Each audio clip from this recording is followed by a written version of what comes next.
And they have been robbing and stealing and undermining the people in the world to believe that that is not African land, it's Arab land, or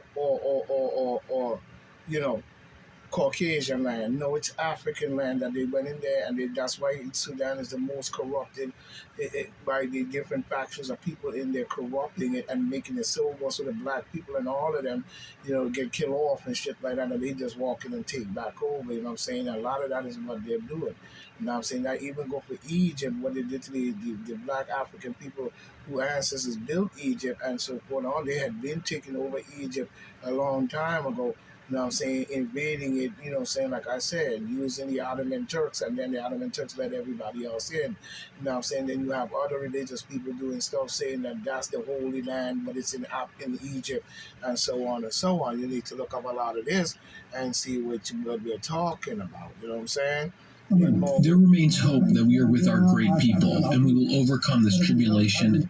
There remains hope that we are with our great people and we will overcome this tribulation and emerge from it unified, strong, and coherent. And our slogan will only get stronger. One army, one people. In his speech, there remains hope that we are with our great people and we will in more ways than one. That was one of the guys speaking, one of the president military guy over there speaking, and this is it. But when we look at it, I hope that the African people, the African people, black people need to start standing up for what belongs to them and start giving it away based on your affiliation or rubbing your nose or licking balls. You know what I'm saying? Gallo have insisted that they're fighting for democracy, ironically, that they're fighting for democracy and to return Sudan to that path towards transition, towards a civilian democracy. And that, of course, is simply on their part propaganda to the international community. But even more importantly, I'd like to emphasize the reason that they're also stating that on both their parts is because of the sheer resilience of the Sudanese population, that in their unanimity continue, despite what is going on, to insist that the Sudan's future must be predicated on a transition to a full civilian government. The reason they're both making these statements is not only to gesture to the international community and to generate their support. After all, the international community had committed themselves until recently, until this conflict emerged, to oversee and help support Sudan towards a transition to a civilian democracy. But neither of these generals, and this is why I'm not calling it a civil war, despite the severity of the conflict, neither of them have a constituency among Sudanese. On the one hand, Hemeti Dagalo is relying almost exclusively on mercenaries that he has paid or pays out of his out of the smuggling of gold and his vast wealth, and of course utilizing them as mercenaries. And on the other hand, Burhan is really the head, not so much of the armed forces, but the top brass of the armed forces that are in Sudan referred to as remnants of the former Islamist regime of Omar Bashir, the National Congress Party. So on the part of Burhan, his only constituency is a very limited group of people who are fighting as much as they can, in this case, at the cost of the Sudanese people, in order to retain the vast wealth of the deep state that the Islamist authoritarian regime had built. That is the only constituency they have, and that is very important because it explains the lack of popularity with respect to Burhan on the part of the Sudanese population. On the other hand, Hemeti not only does not have a constituency among the Sudanese population, but at the moment he's using his militias in street battles where he's using the Sudanese population essentially as human shields because of the kind of strategies he needs to utilize, absent having kind of strategic weapons, including airplanes or fighter jets. He has to resort and is resorting to these street battles in order to generate a military victory in the capital. As we see, you see, they don't belong there. They don't belong there. None of those people belong in Sudan, Africa, in that region of Egypt at all. That was all African land that had constantly been invaded for many, many years of these outsiders constantly trying to take over Egypt, you know what I'm saying, and rob and steal and murder and carry on, you know what I'm saying? Well, and that's a very important letter, really. And for the North Americans, it's important to realize that in your neighborhood there are warlike conditions. I've been now 3 times to Central America, crisscrossing many of the countries. I was in Honduras in recent days.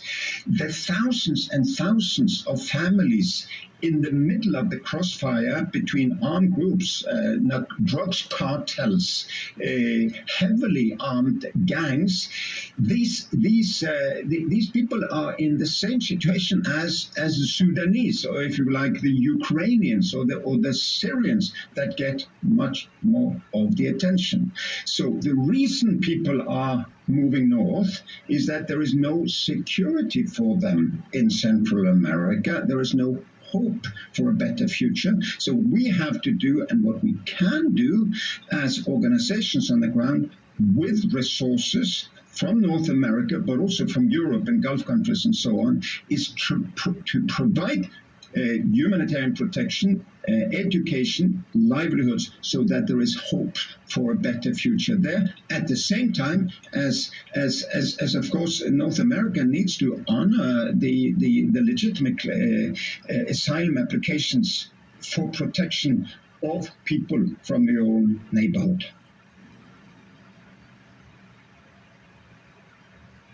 I'm coming, people. We ain't done yet. We ain't done with the clown behind yet. You know what I'm saying? Because this is the garbage that they do. You know what I'm saying? And when you look at it, that's why they use. Indeed, it's utterly underfunded, our humanitarian programming in Central America. 1/3 of the population needs humanitarian relief on levels of what you would have in other places, even in Africa, in terms of needs. There is one big donor, and that's the United States. So where is Europe? Where is the Gulf countries? Where are the larger Asian economies? We need to wake up all of the donor nations for this crisis, which is driven by immense violence against women, children, families, climate change, which is hitting this region so hard, but also in poverty in general. So I was in school, just one example. In La Lima, Honduras, they had 5,000 students in this secondary school 5 years ago. Now there is 1,200, a reduction of 4,000. And I asked why? Because there is too much fear to go to school for violence, and thousands had been walking north. There were several students on their way north at this moment. So indeed, there has to be a real investment in hope in Central America. If not, this will just continue and continue. Yeah. So you see, and he made the comparison very well, because this is what's going on in Sudan. You have a bunch of these people who do not belong there, who are not from there, who are invaders of Sudan. Egypt and Ethiopia want to control all the money, the gold, the diamonds, and everything they could raid and rob out of it, destroy artifacts, and brainwash everybody into believing in Expedition Now and all types of TV programs in America that is not Africans. ISIS is a Caucasian or Arab or some foolishness.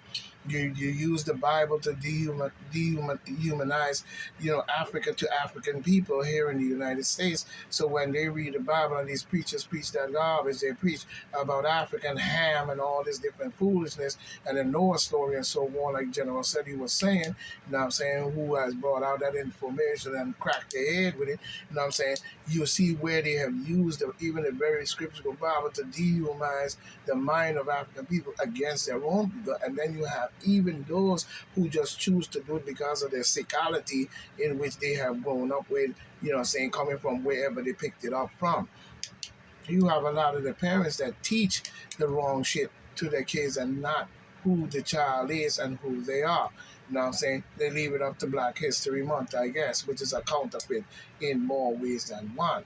But we see where in this conflict, who are the main players in the game and who are in there stealing and robbing and murdering. And then when the African people, I guess, and the people of Africa or whoever's in there rise up against the government, they don't say who they are. They don't say what if Africans are there. Just like when it was killing the people, the black people in Darfur Plateau, just riding around with big machine guns on a jeep and riding up in the people's villages and slaughtering the people to death. You know what I'm saying? That been there for hundreds of years and they ain't bother nobody till these Arabs say they want all the land, all the gold, and they want the Africans out of there. And then when the people that were there were fleeing into Egypt, the Ottoman Turks said they could stay and then turned them away and said they can't stay. You know what I'm saying? And drove them up, knocked down their cardboard tents and all types of things and treat them like as if they own the land. The Ottoman Turks are not Egypts. They're not Egyptians, nor is the Arabs. They are not Egyptians. They are invaders of Egypt.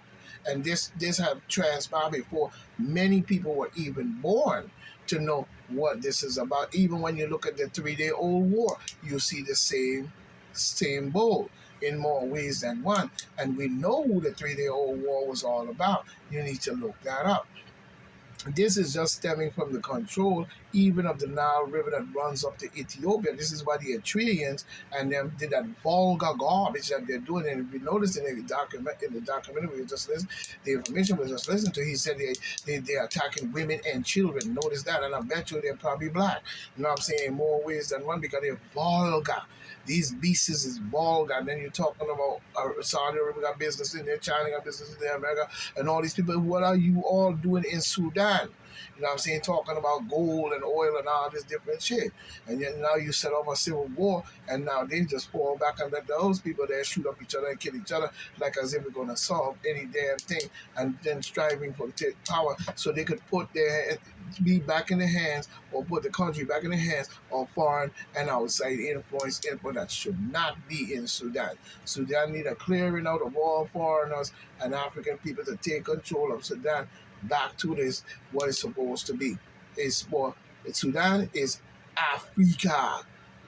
So let's get that straight. You know what I'm saying? That goes for Ethiopia and Egypt. Those were Africans. You know what I'm saying? And if you want proof of that, to prove that they were Africans, you know what I'm saying, that were invaded by outside and completely driven out and taking over their land and calling themselves, putting a government and all kind of religious shit there, you know what I'm saying? Look up the work of the great Sheikh Diat. Look for I think his name is, I forgot his name in fullness, but Anti or something like Sheikh Diat. Look up his books and read his study on the situation of Egypt and so on. He cracked their head so bad that they didn't even want to debate the man. He even held a debate and was telling all the different scholars and their different scientists to come meet in this place, I guess somewhere in Geneva, whatever it was, to have a big meeting at the big forum of these big scientists that were speaking for Africa, you know what I'm saying, and African people saying we have no history while they were raiding and robbing the place at the same time, you know what I mean?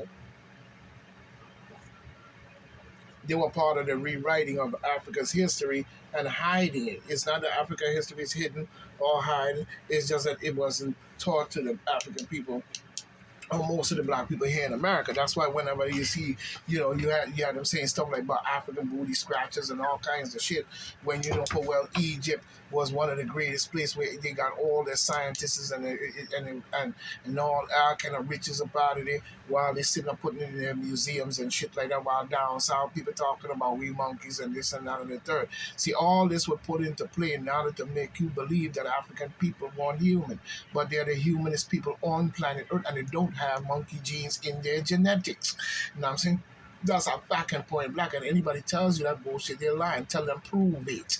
You know what I'm saying? But I'll tell you one thing you may find is that the fact that you have Neanderthal people that may have dark skin because of me trying to breed that monkey out of them. You know what I'm saying? In more ways than one. That's probably what you have. So you may say what they could describe as Neanderthals buried next to African people, but African people were there before the Neanderthal.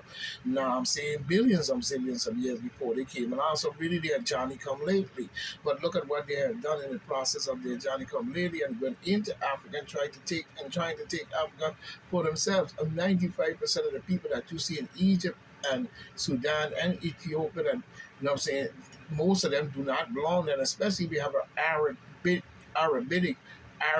control over it. You know what I'm saying? You know it does not. This is why the Eritreans attacked the Ethiopians and all this conflict was going on, because there's a faction in there that's working with the deep state to keep that Nile River running, because if they clog up that, if Ethiopia clog that river up, you know what I'm saying, down below, you know what I'm saying, and the Egyptian plot, oh, down there, you know, so it's going to dry up.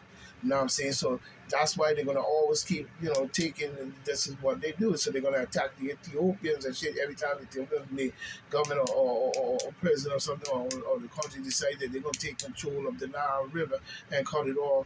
You know what I'm saying? You best believe the Eritreans going to come to attacking them and doing the vulgar, nasty shit that they were doing, raping the women in front of their husband and their child and all types of shit like that, intimidation of street vulgarness.